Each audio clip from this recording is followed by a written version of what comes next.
삼가라 좀 그런 말이죠. 듣는 거 삼가라. 그래서 이런 것처럼 듣는 것 주님께서 말씀하시는데 성경 항상 콘텍스트로 생각을 해야 되니까 이게 듣는 거 생각할 때는 뭐 친구들 삼가라 뭐 뭐를 삼가라 그런 뜻이 아니고 원래 히브리 헬라어만 원래 성경 뜻은 들을 때 굉장히 조심해서 들어라. 정성을 다해서 들어라. 마음을 다해서 들어라. 그런 뜻입니다. 그래서 주의하여 마음을 새기라. 그래서 21절에 보면은 이런 말씀하죠. 또 이들에게 사람이 등불을 가져오는 것은 말하래나. 말이 뭡니까? 하여간 그 옛날에 보면 우리 그 호롱불 있죠. 시골에 가면 그 놓는 어떤 그 이게 뭐라고 그랬죠? 하여간 있어요. 이렇게 세워진 건 요새 말하면 옷걸이 같이 이렇게 세우고 거기다 이제 호롱불 기름 해가지고 불 한번 갖다 놓지. 시골 안 살아서 뭐래? 우리 이제 젊으신 분들 기억 안 나겠지만 그렇게 그걸 갖다 준다. 그러니까 어떤 사람이 등불을 가져오는 것은 말하래나 평상 아래 두려하면이라. 말하래 둔다는 것은 불은 가져는 감추려고 불을 갖고 있는 게 아니죠. 높이 불을 쳐들어서 모든 사람이 그 불을 볼 수 있도록 그렇게 합니다. 어려운 거 하나도 없죠. 그런 것처럼 지금 내가 너희들에게 말한 이 비유도 너희들이 감추려고 하는 게 아니죠. 자, 누구에게는 감추려고 그랬죠? 하나님께서 구원받기로 예정하지 않은 분. 그 비유를 깨닫고 돌아서 회개하면은 안 되는 사람들이 있어요. 하나님께서 예정하지 않은. 그들에게는 비유를 감추시죠. 그러나 제자들에게는 저녁에 따로 그들에게 비유를 다 설명해 주신다. 그래서 오늘 하늘나라의 비유를 모두 말할 때 그 비유를 하나님께서 우리 주님께서 감추려고 한 것이 아니다. 너희들에게는 이 비밀을 다 이렇게 알려주려고 그런 것이다. 그러므로 너희들이 조금만 조심한다면, 관심만 가진다면, 알려고만 한다면 하나님의 택함 받은 너희들이 이 비유를 모르. 그러니까 저는 예장론 뭐 그걸 떠나가지고요. 이거 정말 이거 성경이 말하는 거 우리 부인할 수 없잖아요. 왜 어떤 자들은 감춥니까? 그때다 와서 나 구원받기 원해. 너희들이 구원받으면 안 돼. 돌이켜 회개할까 두려워. 그래서 그들에게는 비유로 말씀하시고 비유를 안 풀어주셔요. 그들에게. 설명 안 하는데 제자들에게는 제자들도 이해 못하잖아요. 그러니까 그게 무슨 뜻입니까? 그러니까 제자를 따로 불러서 계속해서 예수님께서 저녁에 그 비밀을 제자를 계속 풀어주신단 말이에요. 그렇다면 이거는 모두 다 구원 받는다는 말은 말이 안 된다는 말이죠. 저는 뭐 예정론이나 그걸 강조하고 싶어서 그런 게 아니고 그거는 이게 성경에 모순되지 않거든요. 아니 그럴 때 모든 자들이 다 구원받기 원하신다면 그들에게도 풀어주셔야지. 왜 제자들 구원받을 백성들에게만 이 복음 풀어줬습니까? 그래서 한번 좀 그런 거 생각할 필요가 있다 생각이 되어지고요. 자, 하나님께서 여기서 배울 수 있는 중요한 진리 중 하나는 뭐냐면 그러니까 앞에서 말 등불을 말하려고 평생 것은 등경 위에 두려 하는 게 비추려고 하는 거 아니고 지금 예수님께서 이런 물론 비유지만은 일반적인 생활이죠. 누구든지 잘 알 수 있는 이 비유를 가지고 뭡니까 예를 가지고 이들에게 설명해 준단 말이죠.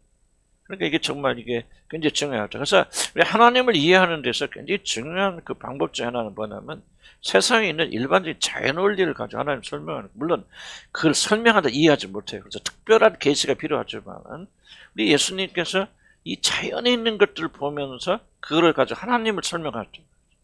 드립빈 백합화를 보라. 누구나 보잖아요. 누구나 알잖아요. 동중에 나는 새를 보라. 여기서 보니까 너희들 집에 있는 등불을 보라. 하면서 일반적인 것을 가지고 하나님 나라의 원리를 그렇게 설명했다고 하는 거예요. 그런데 이걸 기억하시면 왜 그렇게 설명하시냐면 세상에 존재하는 모든 자연 원리와 그리고 어떤 원리 하나님의 원리는 거의 일천. 거의가 아니라 다 일천적 봅니다. 왜? 같은 분이 만드셨겠죠. 그래서 자연을 보면 공중을 보면은 그리고 이런 우주를 보고 별같이 보면은 이거는 저는 요즘 뭘 듣냐면 존 레넥스라고 그 옥스퍼드 대학 지금 은퇴하시고 교수 하기 전에 존 레녹스라고 유명한 분 계십니다. 옥스퍼드 수학과 교수이신데 그분이 뭐를 잘해서 전 세계 돌아와서 이 믿지 않는 자가 논자 크리스찬입니다. 그 제가 이름 탁 깨네 존 누구든 하여간 유명한 불신자에서 유명한 무신론자 전 세계적인 그럼 알라마바 대학에서 두 분이 디베이트 논쟁을 난 이 사람 하나님이 없다. 이 사람 하나님 존재한다. 이걸 그 논리적으로 설명하는 데다. 그 저는 레녹스라고 정말 유명하신 분인데 그분이 과학과 믿음은 전혀 상치되는 게 아니다. 과학과 믿음은 전혀 상치되는 게 아니다. 과학이 하나님을 설명한다. 그래서 자신감을 전 세계에 이제 그렇게 가르치는데 그분은 자연 원리를 많이 이야기해. 특히 우주 원리 같은. 우주가 정말 하나님 없다 그러는데 여러분 우주 한번 봐라 말이지. 이게 정말 천문학적인 그러니까 해와 달과 지구와 이런 것들이 예를 들면 그것 서로 충돌하지 않고 그렇게 정확하게 지금 지난번에 얘기했지만은 이 우리 지구가 시속 몇 킬로로 달린다고 돈다고요? 1,400km. 그리고 달과 지구의 거리가 정확하게 일치하잖아요. 그래서 만약에 해와 지구의 거리가 몇십 킬로만 가까이 간다면 우린 다 타 죽을 것이고 몇십 킬로만 뒤로 간다면 우린 다 얼어 죽는다. 정확하게 아주 오랜 세월 동안 이것이 정확하게 아주 초정밀 그렇게 되어올 수 있는 확률은 뭐 몇백억 분의 1 정도가 아니래요. 그거는 천문학적 계산할 수 수학적으로 수학하니까 계산할 수 없는 그런 놀라운 정확도를 가지고 움직인다면 누구든지 이성을 가지고 있는 사람들은 그게 우연이 됐다고 말하는 건 이성이 아니라는 거예요. 그렇잖아요. 정말 이 모든 것 뒤에는 정말 계획자가 있다. 설계자가 있다. 이런 정확한 것을 가지고 움직이는 설계자가 있지 않고서는 어떻게 이렇게 되어질 수 있느냐. 그래서 자기는 하나님을 믿어. 이번엔 굉장히 믿음 좋은 분입니다.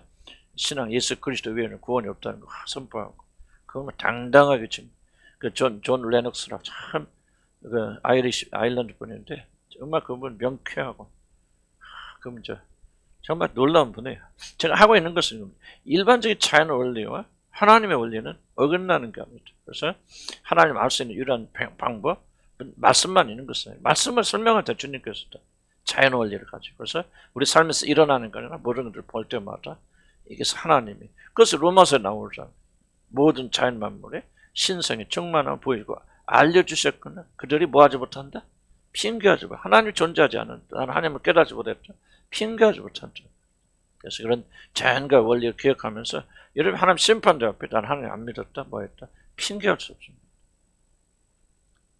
꽃 하나만 보세요. 아무리 우주과학 발전해도 뭐 로켓을 쓰고 난리 펴도 이거 꽃 만듭니까? 못 만듭니다. 꽃이 어떤 DNA가 있죠. 분석은 하지만 그리고 가짜로 만들지만 그러니까 진짜 생명을 주고 못합니다. 종을 변화시키고 사람 유전자를 변화시키고 그런 건 하지만 그건 사람 못 만들지. 개 돼지 못 만듭니다. 그래서 핑계지 못한다는 그 자연 원리. 그래서 믿음의 사람들이 자연 원리를 잘 기억하고 우리 삶에서 이러한 일들을 잘 생각하면서 그걸 자꾸 생각하면서 이것이 무엇인가를 기억해야 됩니다. 그래서 사람들의 등불을 가진 단순한 이유는 보이기 위한 것처럼 내가 너에게 비유를 말하는 것도 가르쳐주기 위한 것이다. 그런 거죠. 그럼 22절 이와 같이 숨긴 것의 목도 아주 숨기는 것이 아니라 발견되게 하는 이게 비유의 굉장히 중요한 것 중 하나입니다. 하나님께서 예수 그리스도를 비유로 말씀하시는 두 가지 목적. 이중적 목적. 첫째는 비유를 다른 사람이 알아듣지 못하게 하기 위해서. 누구에게는? 하나님 택하지 않는 사람들에게. 그들의 설명 안 해줍니다. 고의적으로 버리죠. 고의적으로 유기합니다. 예수님께서 모든 구원받기 원해서 다 그런 거 아니에요. 고의적으로 유기합니다. 그러나 택함 받아서 하나님 구원받기 원하시는 자들에게는 그들 따로 불러서 그 비유를 설명해 주십니다. 그래서 그렇기 때문에 이 비유를 말씀하시는 것은 그들이 이 비유를 가지고 일반적 원리를 가지고 하나님 나라, 하나님 말씀, 하나님 누구신가를 다 배우도록 더 깊게 생각할 수 있도록 그렇게 합니다. 그래서 발견되게 하래요. 이게 굉장히 중요합니다. 그럼 왜 이렇게 하나님이 하실까? 중요한 것은 누구에게 이게 드러납니까? 아무에게 드러난 게 아니죠. 그래서 찾고자 하는 자들에게. 물론 주님이 다 드러내주시면요. 그럼 제자들이 보세요. 제자들이 왜 저녁에 물론 하나님께서 예수님께서 그들에게 뜻을 설명해 주려 했단 말이죠. 그건 사실이지만은 왜 설명해 주십니까? 제자 저녁에 따로 와서 주여 낮에 말씀하신 그 비유가 무슨 뜻입니까? 물어보잖아요. 탐구한단 말이에요. 진리를 알고 싶어 한단 말이에요. 그런 자들에게는 이 진리가 열려져 있죠. 하나님 대해서 알고 싶어 하지 않는다. 하나님 나라의 진리에 대해서 여러분 알고 싶지 않는다. 그런 열정이 없다. 그럼 죄송하지만 하나님의 진리는 택함 받고 안 받고를 떠나서 그 선택이 그러니까 제가 항상 예정과 선택을 같이 말하는 이유는요. 어떤 게 하나의 주된 요소가 예정일 수도 있고 뭘 수 있는데 이 두 가지 분리가 안 됩니다. 난 아무리 봐도요. 예정과 선택의 거리는 분리할 수 없어요. 예정된 사람 반드시 뭐야죠? 선택해야 됩니다. 근데 선택하는데 내가 하는 게 아니라 주님 예정하셔서 은혜를 주시니까 선택한다. 그 맞는 말이지. 어쨌든 그게 있거나 없고 떠나서 하여간 선택해야 돼요. 예정된 사람. 예정됐기 때문에 구원받은 게 아니에요. 예정된 자들이 선택하기 때문에. 그러니까 이 하나님 나라의 진리를 누가 아느냐, 누가 이 비밀 아느냐, 침노하는 자들 하나님의 진리 알기 위해서 정말 전심을 다하는 거죠. 저도 한번 좀 이게 그래서 저도 요즘은 그냥 먹고 사는 이게 너무 귀찮은 거예요. 이게 정말 이게 걸리석거리는 것도 왜 이렇게 많은지 말이죠. 왜 이렇게 집중하기 이렇게 어려운지. 때로는 막 가족도 막 우리 아내 뭐 자식 이걸 말하는 게 아니고 뭐 우리 어머니도 살아계셔. 저쪽 어머니도 뭐나 할 일들이 그렇게 많은지. 몰랐어요. 잘해야지. 잘해야 되지만. 그러나 내가 잘하지 말란 얘기 아니고 너무나도 우리가 세상 일이 뺏기고 말이지. 이런 친구들 결혼식에 가는 것만 해도 생각해보세요. 예를 들면 누구 죽어서 가는 뭔 사실 귀한 시간들 다 뺏긴다. 예를 들죠.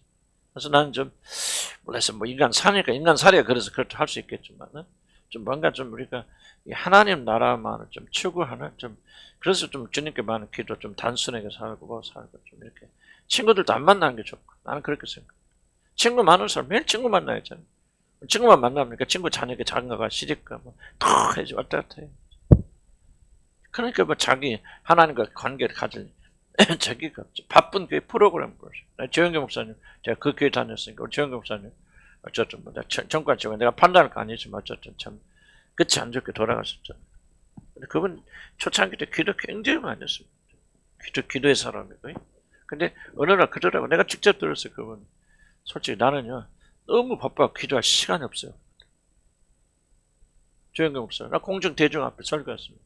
솔직히 좀 미안하지만요 나는 새벽부터 밤까지 스케줄 꽉 차 있어가지고 난 기도할 수 없어요.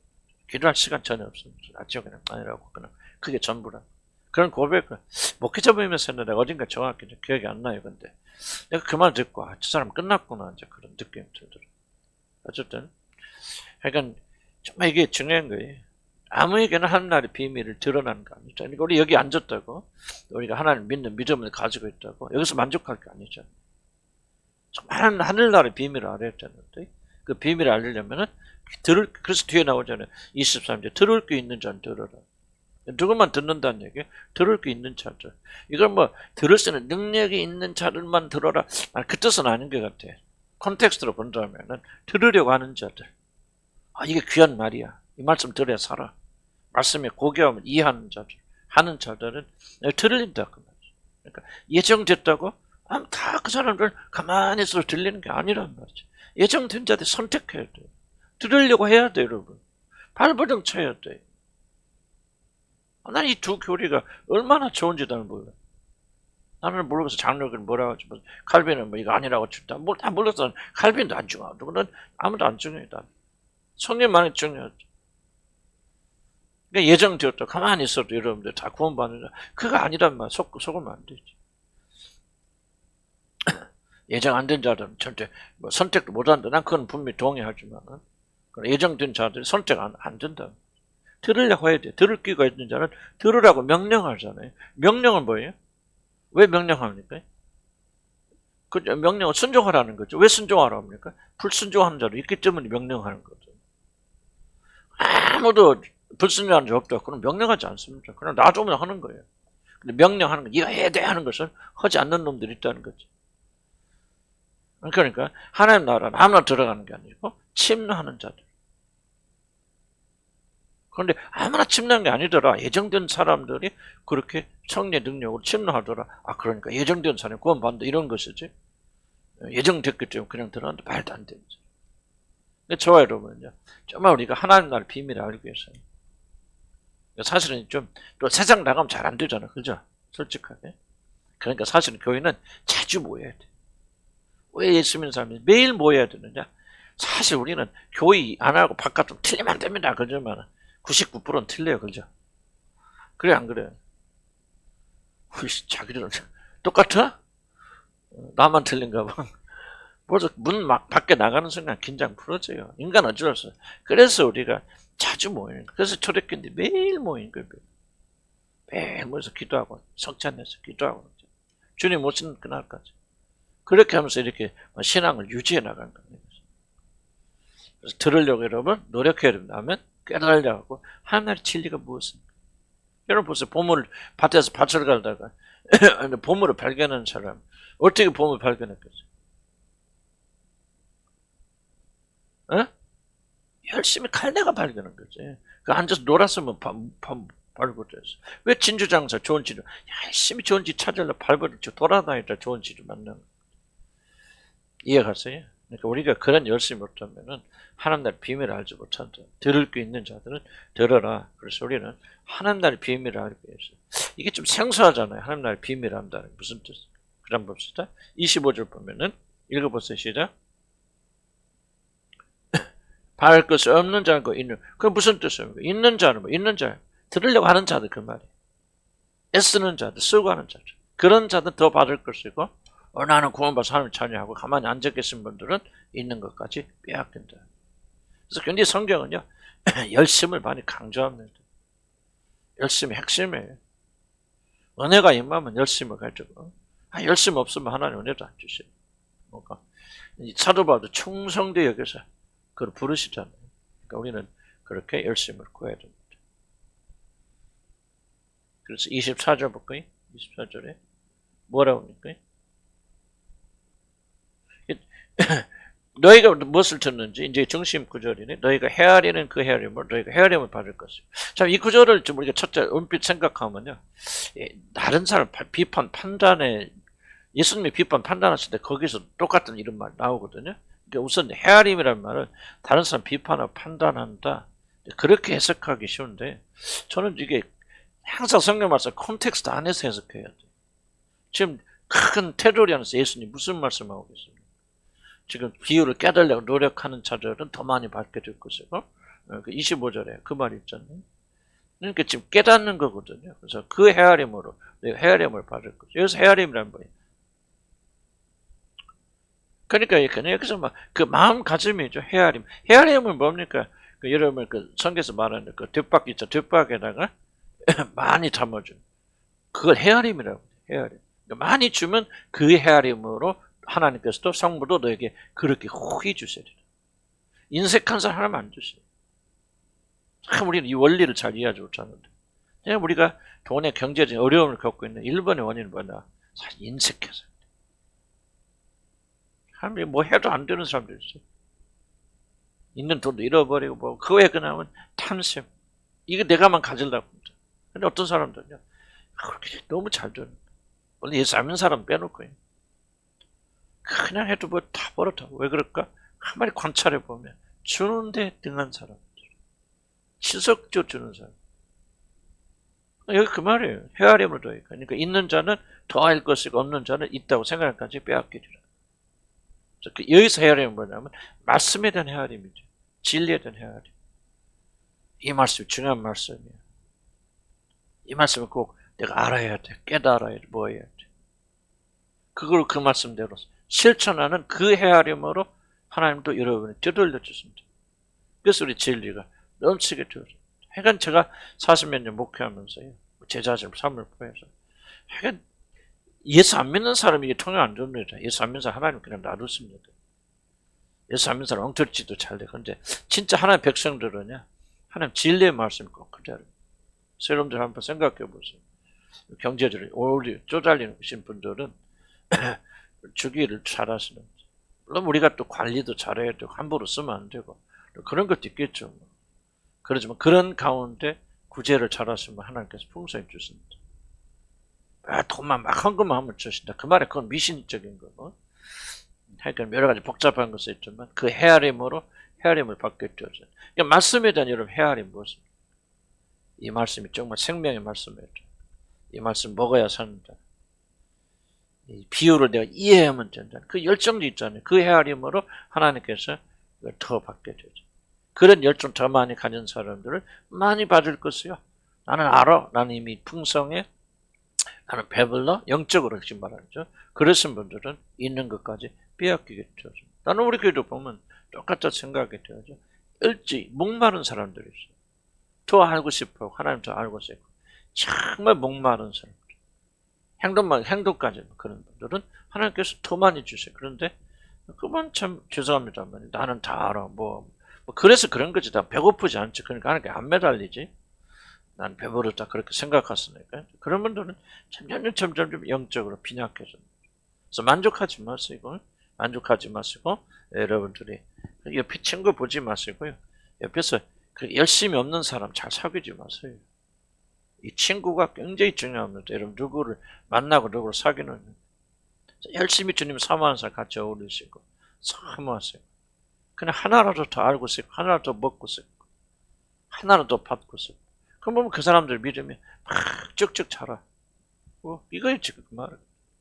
있는 자는 받을 것이에요. 그 달란트 10달란트 했어요. 10달란트 한 달란트짜리 뺏어 누구 줬어요? 10달란트 주죠. 아니 10개나 있는데 그러니까 또 그때 말씀을 있는 자는 더 주고 없는 자를 빼앗겨요. 자, 그 다음에 26절 볼까요? 또 이르시되 하나님의 나라는 땅에 떨어진 씨의 비유죠. 땅에 떨어진 비유. 한번 읽읍시다. 29절까지 시작. 또 이르시되 하나님의 나라는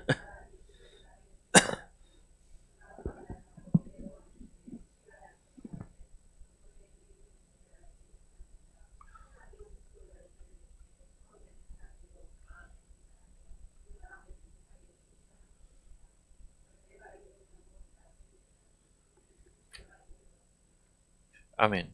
자, 땅에 떨어진 한 비유 봅시다. 26절부터 우리 주님은 이제 다시 하늘나라에 비해서 말씀입니다. 비유, 예수님의 비유는 다 하늘나라에 대한 비유입니다. 그럼 별거 없는 것 같이 들리죠. 이게 이제 여러분 착각입니다. 이 하늘나라의 비밀은 여러분이 그대로 믿고 살으면요. 우리가 풍성한 열매 맺히고 하늘나라의 시민으로서 승리하며 살게 되어서 결코 무시할 게 아닙니다. 자, 26절 보면 이 비유의 핵심은 하나님 나라에 관한 모든 것을 자라나게 하신 분은 하나님이세요. 이게 이제 이 비유의 핵심. 비유는 제가 비유를 다 설명하지 않겠다. 알레고리 해석하면 안 됩니다. 알레고리 해석은 이건 씨는 뭐고 물론 예수님께서 그걸 설명을 해주셨지만은 그 원리를 잘 이해하면 돼요. 이해하면 되는데 모든 것 하나하나에 다 의미를 부여하면 안 됩니다. 의미를 다 부여. 그 존 레녹스가 그 강의하면서 그렇죠. 성경을 문자 그대로 믿는 사람들의 허구에 대해서 그분은 독실한 그리스도인입니다. 그래서 가령 창세 하나님 6일 만에 창조하셨다는 그 말을 우리가는 24시는 6일로 보면 안 된다는 걸 굉장히 많이 강조하시더라고요. 그때 연대기적인 6일만 그걸 설명하는 거 아닌데 그분의 말이 굉장히 좀 의미가 있더라고요. 그런데 성경에 보면은 그런 얘기 하더라고요. 갈릴레오가 지구 지동설을 발견할까지는 이런 지구가 절대 움직이지 않는다 그렇게 믿었잖아요. 믿었습니다. 근데 그것도 성경 보면 몇 시편에 몇 구절이 나옵니다. 시편에도 보면 하나님께 땅에 기초를 세우시고 기둥과 기초를 세우시고 그걸 문자적으로 받아서 그 사람들은 지구는 네모나고 절대로 움직이지 않는다 그렇게 이제 믿었죠. 그러다가 이제 나중에 보니까 과학이 보고 발달이 될 뿐만 아니라 또 뭡니까 지구가 이제 비행기 타고 또 로켓 타고 보니 진짜 동그랗잖아 돌잖아. 그래서 이건 누구든지 설명할 때 표현할 수 없는. 그런데 성경을 문자 그대로 해석하시는 분들은 지구는 지금도 돌지 않는다 그렇게 믿을 수. 그런데 그렇게 믿는 사람 아무도 없잖아요.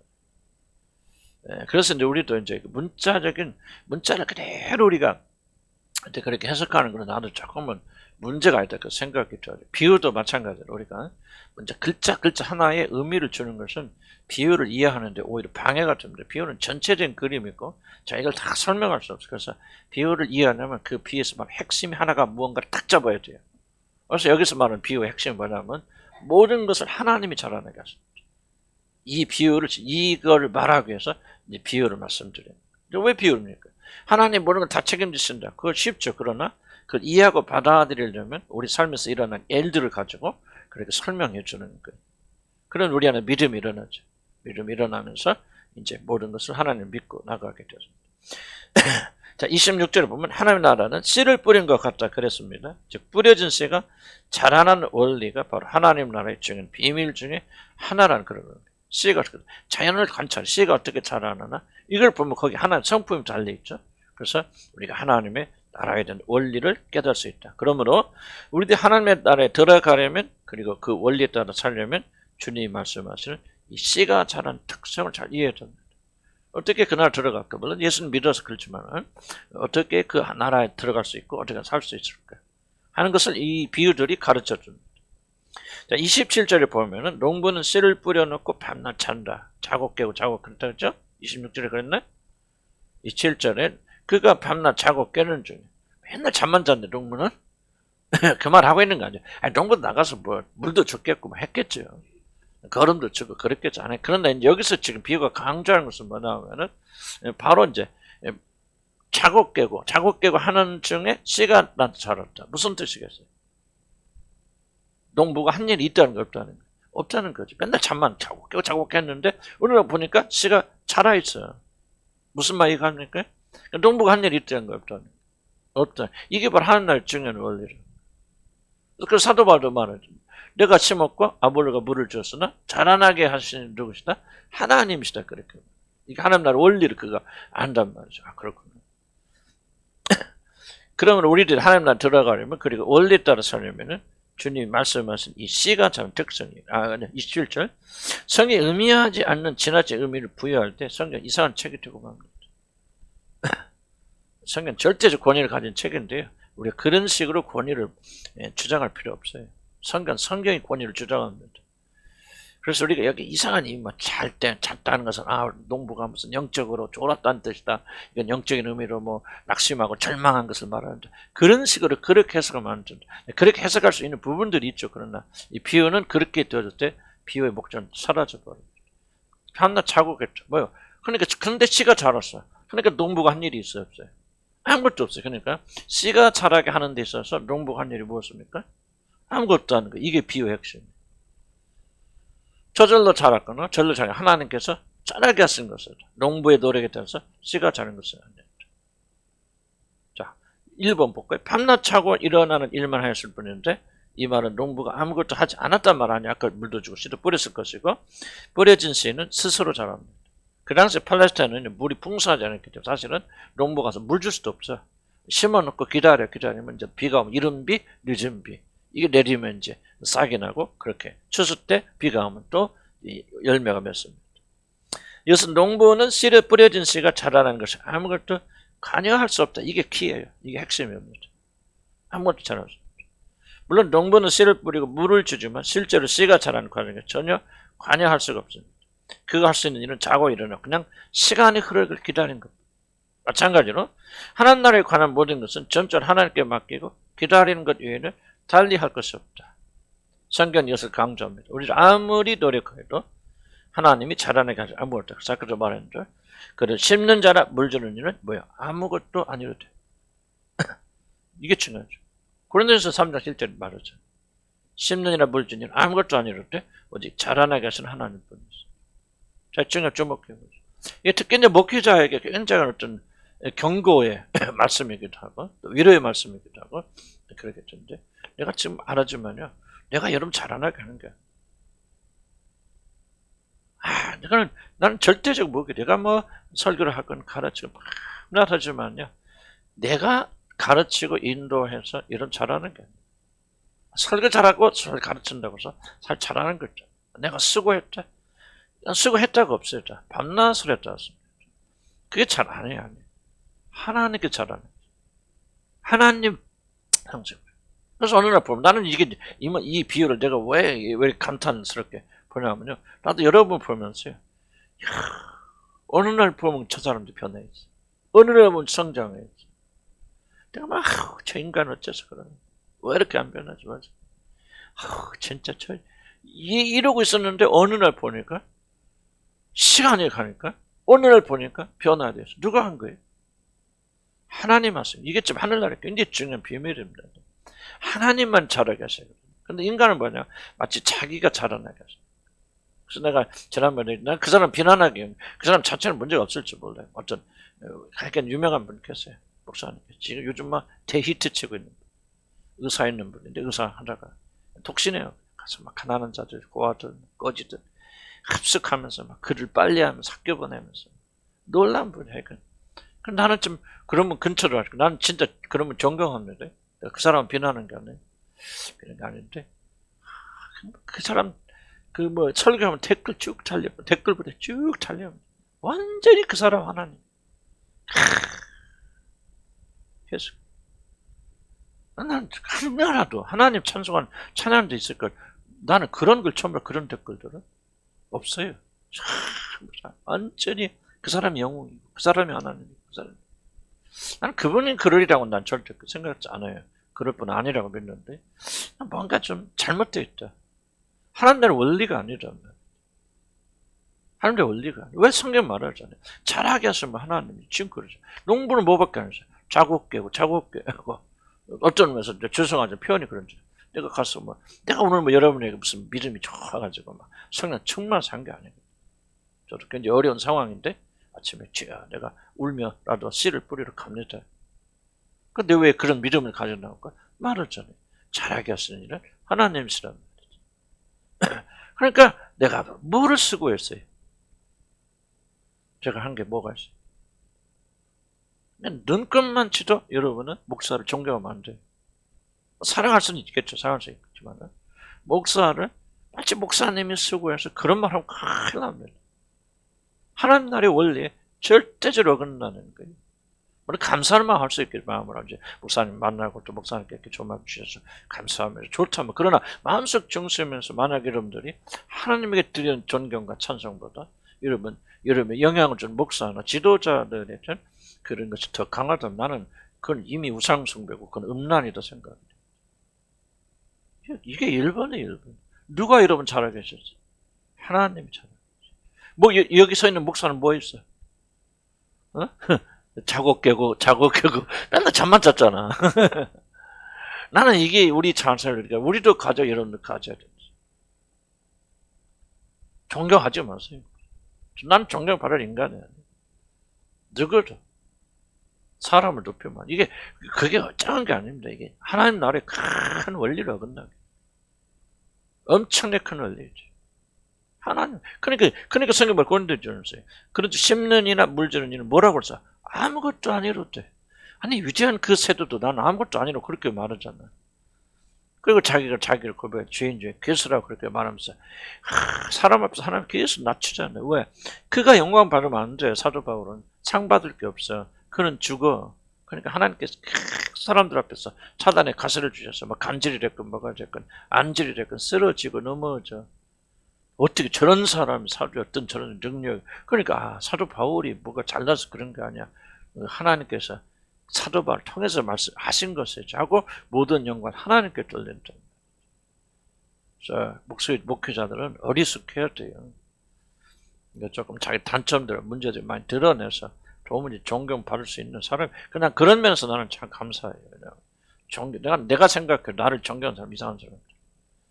그런 말 하나도 없지만 나는 나를 알거든. 내가 새벽 기도도 못하지. 집에서는 하죠. 그러나 교회 나와서 새벽 4시에 나 못해 죽었다.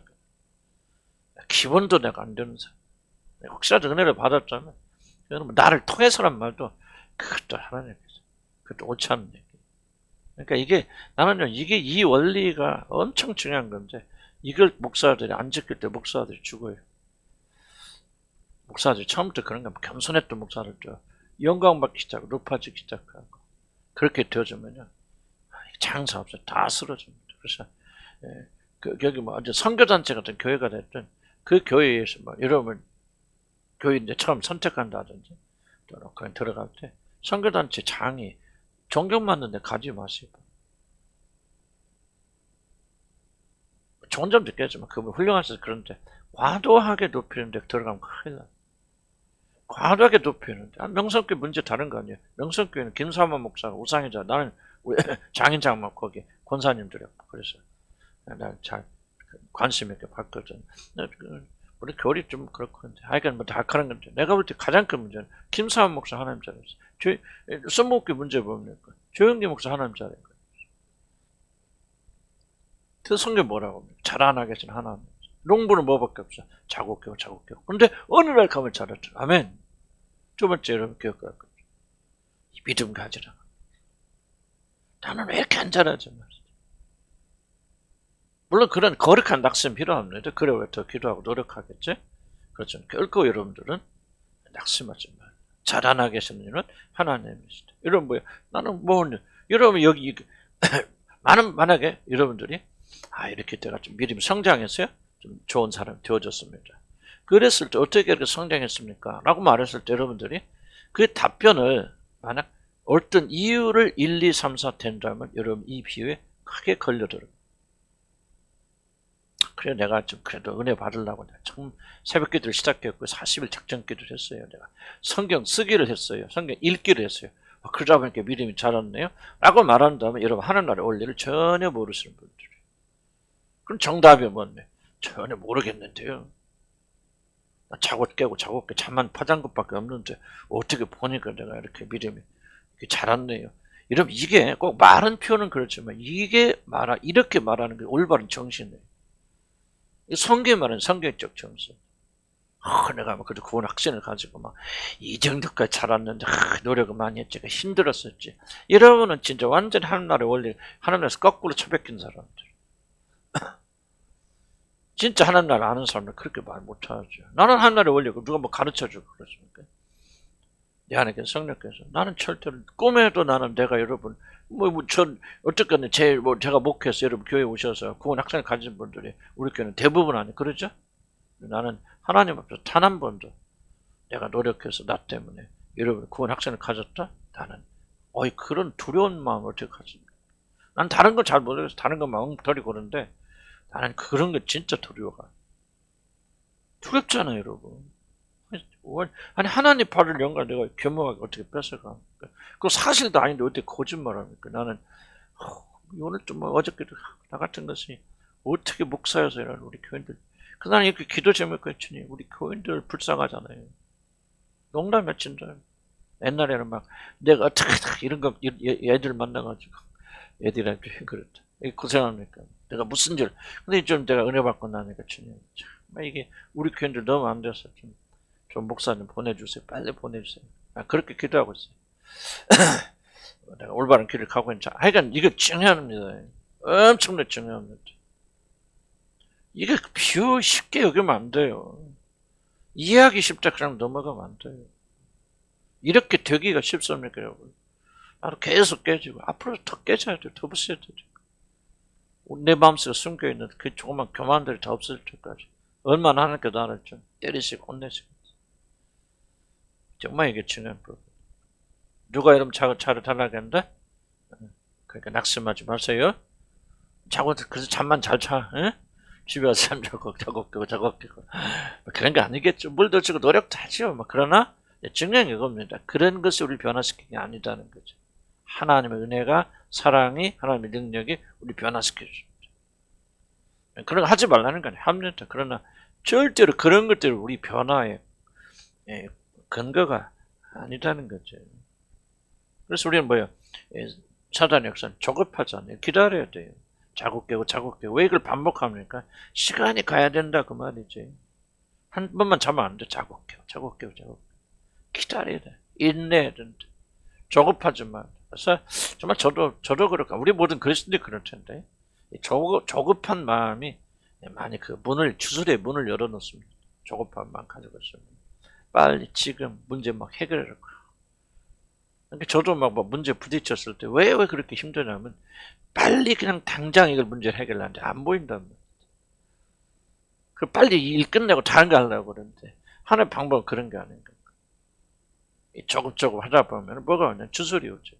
임파테이션 다른 거 없어요. 왜 임파테이션 사역이 왜? 하나님의 성령의 능력을 임파테이션은 뭐냐 전달해준다 그런 뜻이거든요. 하나님 능력이 우리에게 전달되면 그 사람이 순식간에 변하고 모든 문제 해결된다. 이게 임파테이션. 근데 왜 한국 사람 왜 그렇게 잘 넘어가냐? 이 조급함 때문에. 빨리빨리. 빨리빨리 문제가 좋은 면도 있다고 그래. 그래서 요즘 사람들 트렌드가 막 바뀌니까 제품도 일본은 왜 망하냐면 기술력이 우리보다 훨씬 좋습니다. 일본이. 우리보다 굉장히 앞서 몇십 년 앞서 있습니다. 기술력. 근데 그들은 이거 체인지를 안 해. 하나 가지고 그거죠. 근데 우리는 빨리 바꿔. 그 돈을 많이 번다. 장점도 있겠지. 그러나 신앙에 있어서 빨리빨리 조급하면 하나님 뜻하는 주술의 문을 열어놓는 지금 내가 당장 알고 싶고 지금 해결하고 싶고 지금 왜 읽었습니까? 이 조급함. 저도 지금 갈등하고 있는 게 바로 조급함. 믿음은 뭐야? 인내하면서 기다려. 그래 소용없어. 자고 깨고 계속 해야 돼.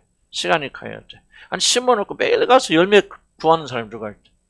그래 안 그래? 사과 이만큼 열리면 가서 그냥 매일 다음날도 재보고 뭐 1cm는 1cm 그런 사람이 있을 수 없잖아요. 그러니까 있으면 안 되죠. 농부들은 뭐야? 수확을 또 기다리고 그러니까 농사의 비결은 뭐야? 기다림이잖아요.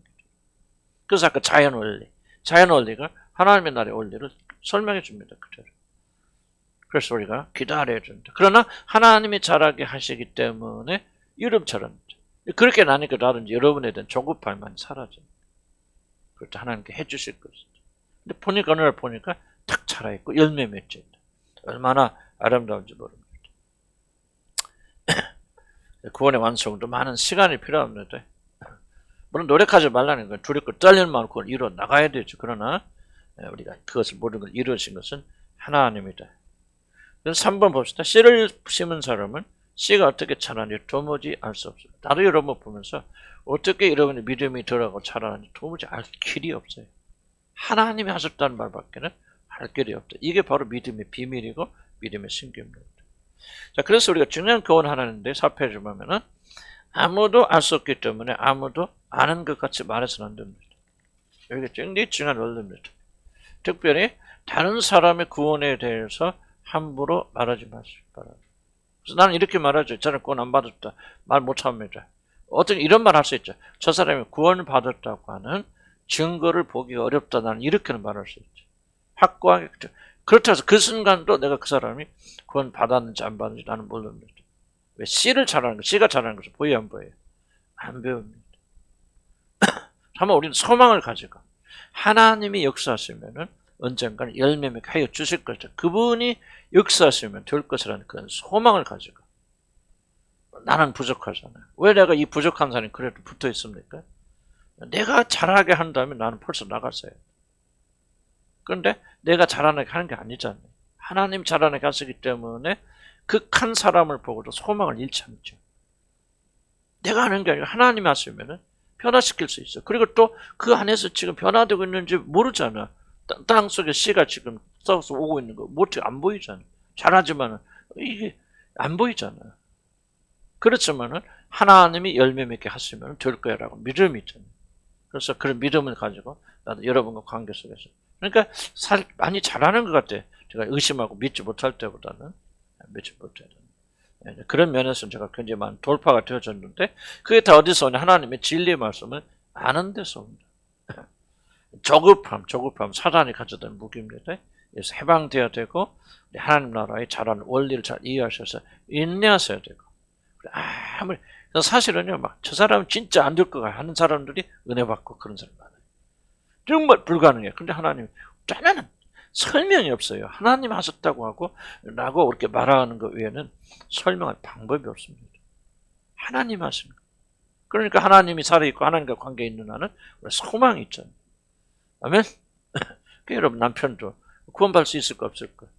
그렇지 하나님을 잘 여러분이 하면 뭐 원래 노력도 해야지만 친절도 사랑도 베풀어 줘야 되는데 만약 여러분이 그 남편을 구원한다 생각하면 하나님 구원하시지 않겠지. 그래서 소망을 가지고 그렇게 나가야 된다. 특별히 여기 쓴 대로 겸손해야 된다. 판단하지 말자. 네가 믿음이 있다 없다. 내가 너보다 낫다 못하다. 비판 판단 정죄해서는 안 된다. 우리 하나님의 신비 비밀리에 구원에 가시는 하나님 신비 앞에서 우리가 겸손해야 된다. 함부로 판단하지 말자. 물론 이제 우리 이거 있죠. 예수를 주로 받아들이지 않는 자들은 절대 구원받을 수 없어요. 그렇기 때문에 예수 안 믿는 사람, 예수를 주로 고백하지 않는 자들은 구원 받았어 못 받았어요. 그럼 명백하지 진리가 말하고 있기 때문에. 그러나 그 상대 믿음이 있는지 없는지 내 같지 않기 때문에 그런 비판, 판단, 정죄하면 안 된다는 걸 꼭 기억하셔야 됩니다. 하나님 어떻게 믿음, 하나님은 나와 내가 다르게 역사하실 수 있죠. 저 사람은 그 사람의 개인. 그러니까 하나님은 개인의 성향과 성품을 굉장히 중요하게 해요. 지난 주일날도 뭐가 제일 중요하다고 그랬죠? 기질이 이런 성품. 어떤 일이 부딪혔을 때 어떤 사람은 느긋한 사람이 있고 평안한 사람이 있고 어떤 사람은 막 두려워하는 사람이 있는데 그거는 1번이 뭐냐? 믿음의 차이가 아니라 기질의 차이다. 이걸 받아들이기 쉽지 않아요. 그래서 뭐 두렵지 않은 사람 믿음이 좋은 것까지 착각하고 두렵고 떨리는 사람은 우울해지는 사람들은 이거 자기가 뭐가 잘못됐나? 그렇게 하면 안 된다는 거예요. 기질이 차이. 물론 기질이 우리를 지배하면 안 되죠. 우리는 거듭난 사람들이기 때문에 이기고 극복해야 되지만은 그래서 자기를 잘 이해해야 됩니다. 저도 우울이 굉장히 심한 사람이기 때문에 뭐가 나는 우울해져요. 그렇다고 해서 낙심하면 안 돼. 왜? 이것이 막 내가 무슨 잘못됐다, 뭐 했다. 나는 믿음이 없어서 우울해. 그러면은 여러분들 뭡니까? 그건 잘못된 거죠. 그러나 내 기질이 그렇구나. 인정하면은 주님과의 관계 속에서 그렇지. 우울하면서도 주님을 향해 나갈 수 있잖아요. 은혜의 보좌 앞에 잠대 나갈 수 있죠. 내 기질이 그런 거. 너 타고난 것도 거예요. 죽을 때까지. 그러나 그 담대함을 가지고 찰스 스펄전처럼 그런 굉장히 우울한 사람이 우울증이 심하게 앓았지만 그 우울이 올 때마다 이기고 하나님께 나가서 능력의 사자가 된 거 아니에요. 여기에 성령의 역사가 있는 것이죠. 보세요. 기질적으로 행복한 사람이 행복한 거하고 기질적으로 불행한 태어난 사람이 성령 능력 안에서 행복하고 기뻐하는 것은 전혀 다른 종류입니다. 후자가 성령의 역사예요. 그렇죠?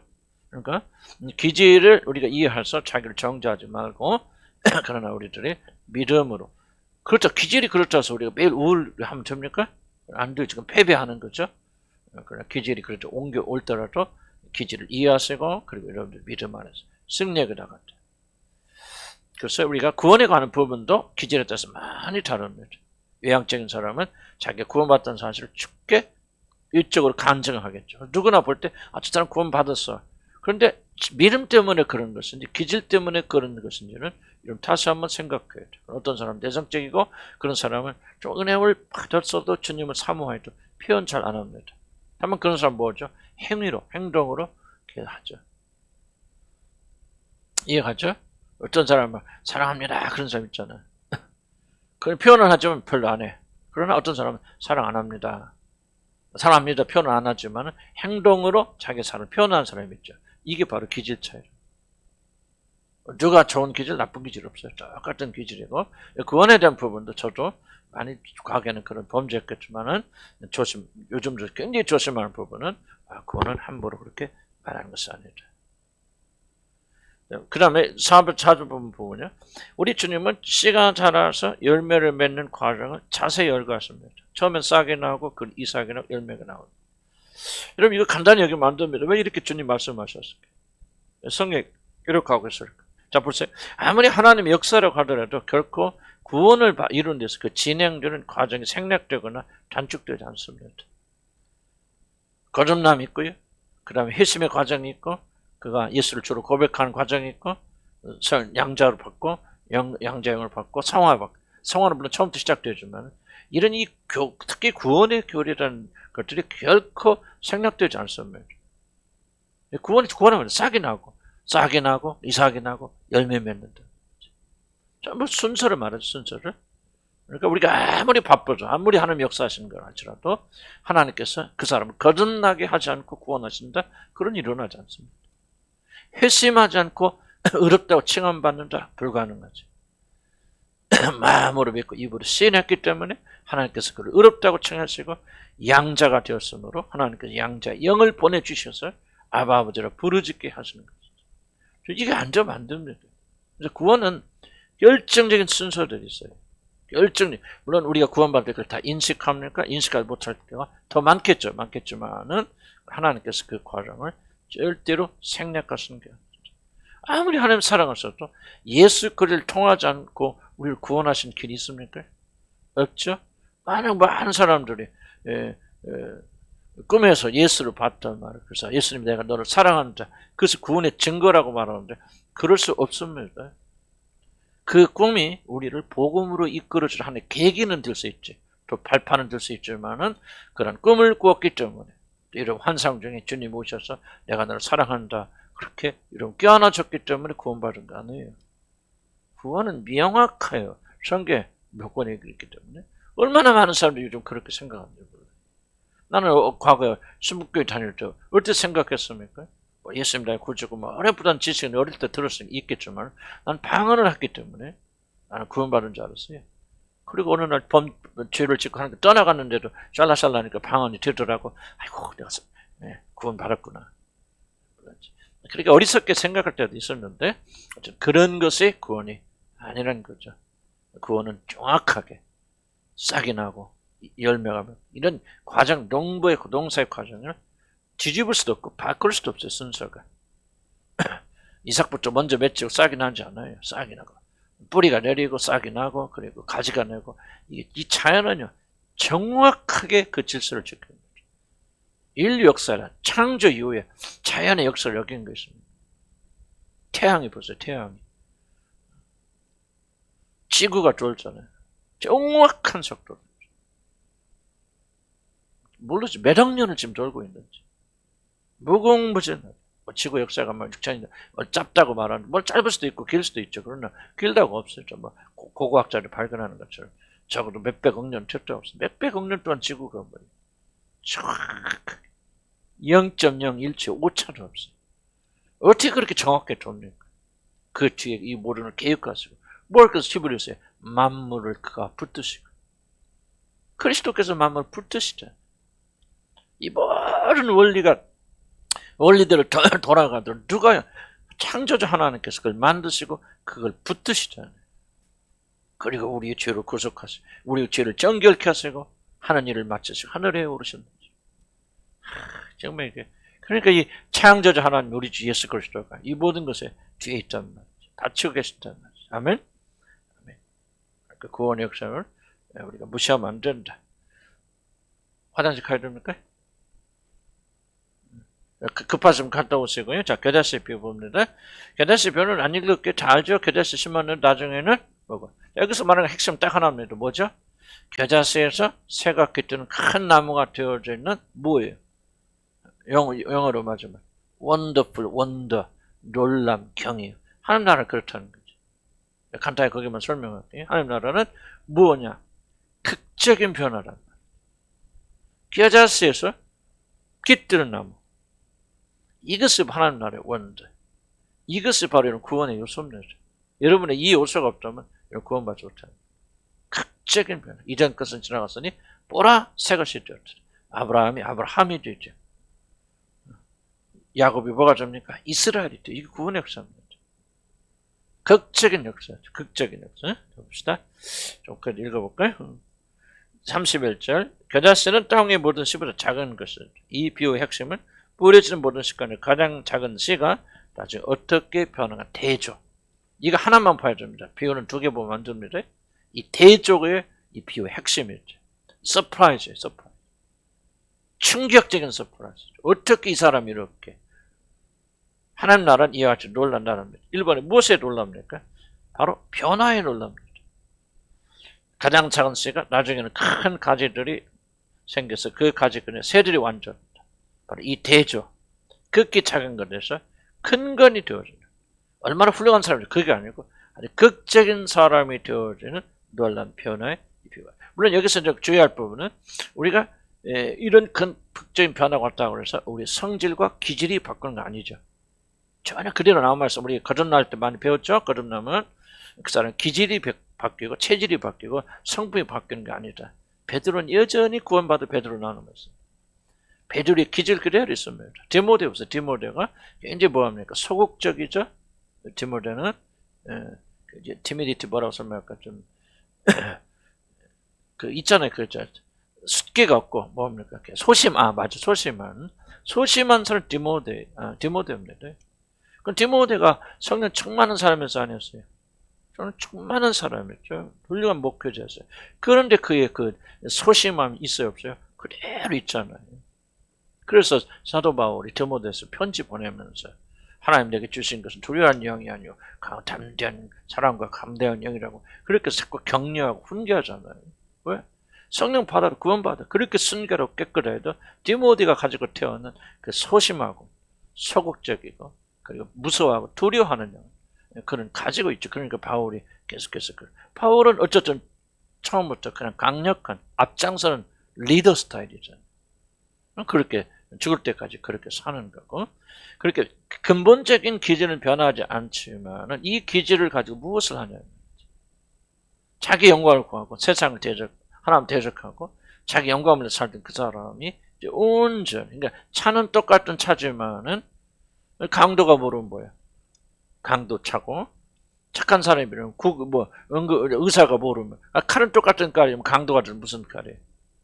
죽이는 칼이요 의사가 들면은 살리는 칼이 되듯이 똑같은 기질이지만은 사단이 쓰면은 멸망 도구 가지고 성령이 우리를 쓰시면은 다른 도구가 되어진다. 이 놀란 변화. 하여간 그런데 어쨌든 어떤 기질이 됐든 간에 극적인 변화가 구원.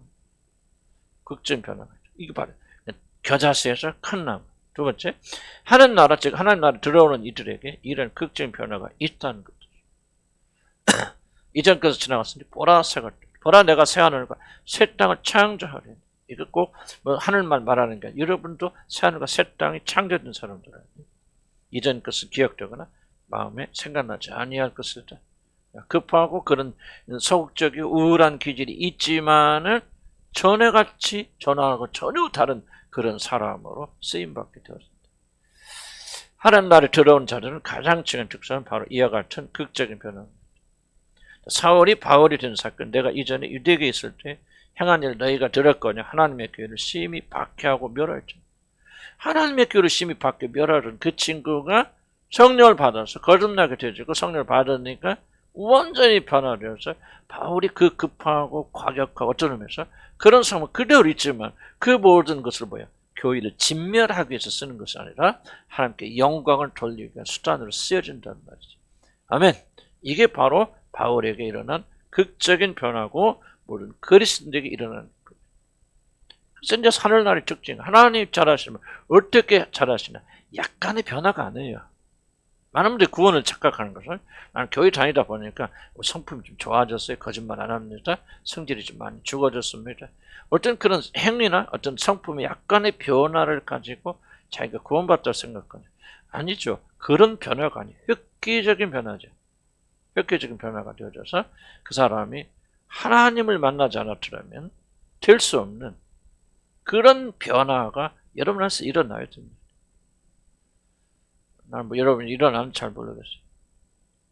나는 뭐 열면 잘 모르겠지만 좀 그러니까 우리가 이 변화는 사실 결과이기 때문에 우리가 막 변화에 초점 맞추면 안 되고 참된 구원에 초점 맞춰서 참되게 변화가 되어지고 거듭나게 됐다면은 근본적 변화가 안 일어날 수 없죠. 하여간 난 모르겠어요. 어떻게 평가를 할지 어떻게 할지 모르는데 하여간 성경이 말하는 것은 겨자씨에서 어떻게 변한다는 거죠. 새가 깃든 큰 나무로 변하게 되어진다. 이런 극적인 변화가 하나님께서 여러분 안에서 일으키시는 거예요. 그래서 이렇게 생각하면 돼요. 나는 그런 변화가 없으니까 막 구원받은 사람 아니네. 그렇게 생각하지 마시고 생각 방향 그렇게 틀지 마시고 내가 받은 구원 이런 거구나. 아멘. 이렇게 놀란 변화가 일어날 거구나 하고 여러분들이 추구하고 나가야 돼요. 물론 뭐 여러분 노력해서 약간 윤리적으로 변화된다. 그건 아니라는 건 여러분 잘 아시겠지만 난 여러분을 몇 분들 보면 뭐 이건 뭐 성령 역사가 아니면 일어날 수 없는 일들이죠. 평범하게 그렇게 믿었고 이미 거듭난 분도 계시고 그렇지만 이거 뭐 어떻게 설명을 한 개인의 들었을 말하기는 좀 그렇고 하여간 뭐 여러분 계신 분들 그렇지 않은 분도 계시고 내가 또 어떤 분들은 우리 그것도 기질에 따라서 좀 성격이 드라마틱하지 않은 분들은 또 구원 자체도 드라마틱하지 않게 그러나 근본적으로 변해 있는 사람이 있어서 그 사람은 열매 맺는 점이에요. 자, 드라마틱한 변화의 특징이 뭐냐면 열매 맺지 못한 사람이 의의 열매를 맺어간다. 그러니까 이 변화가 안 보이더라도 의의 열매가 맺으면 되는 거 아니에요? 변화의 결과로서. 어떤 사람이 조금 성격이 막 활발하고 한 사람들은 이 변화하는 과정이 막 좀 더 다른 사람보다 더 드라마틱하게 좀 보여지겠지. 그렇지만 성격이 그렇지 않은 사람들은 이 과정이 잘 안 보여도 과연 열매가 있으면 되는 건데 성령의 열매가 그러니까 좀 그건 각자가 판단할 것을 다만 초점은 저도 이제 이런 거 강의하면서 좀 한쪽 염려는 구원 확신이 사라질까봐 나는 그럼 구원 못 받았냐고 낙심할까봐 염려가 되어져. 그러나 조금 여러분 생각하면 우리가 받은 구원은 이렇게 놀라운 거구나. 그냥 구원은 대충 이렇게 교회 다니고 뭐 좀 착하게 살고 그러자면 천국 가는 그렇게 생각한 사람 구원과 똑같은 구원을 받았어도 이 구원은 정말 극적인 거야. 드라마틱한 거야. 그런 사실을 믿고 자기가 그러지 못한 자기를 회개하고 또 그런 능력에 초점 맞춰 나간다면 우리들이 더 그렇게 살 수 있는 그런 가능성 더 많아지는 거 아니겠어요? 그렇죠? 그러니까 우리가 뭐 내가 구원 받느냐 안 받느냐 측정하고 비판하고 판단은 도구라기보다는 우리가 받은 구원이 얼마나 놀라운 것입니다. 그래서 우리가 겨자씨에서 나무가 아주 희망이 생기잖아요. 어떤 소망이 생깁니까? 나도 겨자씨밖에 없는데 어떻게 들 거예요, 여러분들이? 새가 아끼 큰 나무 들 수 있어요, 없어요? 어떻게? 앞에 비워서 말하는 거죠. 잘하게 하시는 이는 하나님이십니다. 이 믿음을 가지라면 그러면은 너희들도 그런 사람이 될 수 있다. 될 수 있다. 믿는 사람 될 것이고 될 수 있다고 안 믿는 사람 안 될 것이고. 근데 우리가 이제 저도 보면 제 자신 참 부끄럽지만은요. 이런 걸 그냥 깊이 생각 잘 안 하는 것 같아. 이 하나님의 말씀 우리가 심각하고 신력의 바다를 해서 우리 안에서 열망이 일어나죠. 하나님 나도 좀 누구들 새들이 깃드는 좀 그런 큰 나무가 되고 싶어요. 네? 이런 열망을 우리가 가지고 그럼 우리가 그걸 구하게 되고 나가게 되어지잖아요. 근데 우리가 이제 이 성령이 우리가 참 이게 필요한 것 같아. 이 열망이 없이 자꾸 사라져 버린다. 근데 이 세상이 자꾸 이런 불을 꺼버린다. 이걸 잘 이해하셔야 돼. 세상이 다른 거 방해하는 거 아니죠. 여기 가서 기도하고 뭐하고 이렇게 여러분 그거 뭐 세상에 방해하잖아요. 근데 뭐를 이제 방해합니까? 우리가 그 열망을 가지고 하나님께 구하잖아. 하나님 나도 그런 나무가 되고 싶고 정말 누구든지 나를 볼 때 구원에 확실한 변화 겨자씨에서 이런 놀란 나무가 된 내가 참 체험하고 싶고 이런 내가 자랑이 아니고 보여주고 싶습니다. 이 열망을 일으키는 게 성령이고 열망을 유지시켜주는 게 하나님의 여기서 성령 역사거든요. 근데 세상의 영이 들어오고 세상에 빠져버려 이 열망은 사라져버려요. 세상의 열망이 커져버렸죠. 먹고 사는 것에 관심입니다. 그래서 나는 여러 말씀을 듣고 여러분이 구원 받은 사람들이 이런 열망이 일어나지 않는다면 이제 그게 말하는 거죠. 세상의 염려와 세상의 물질과 세상의 염려와 그리고 향락이 취한 거예요. 하나님의 말씀이 올라오지만은 뭐 한다는 거예요. 열매 맺지 못한다. 가시적.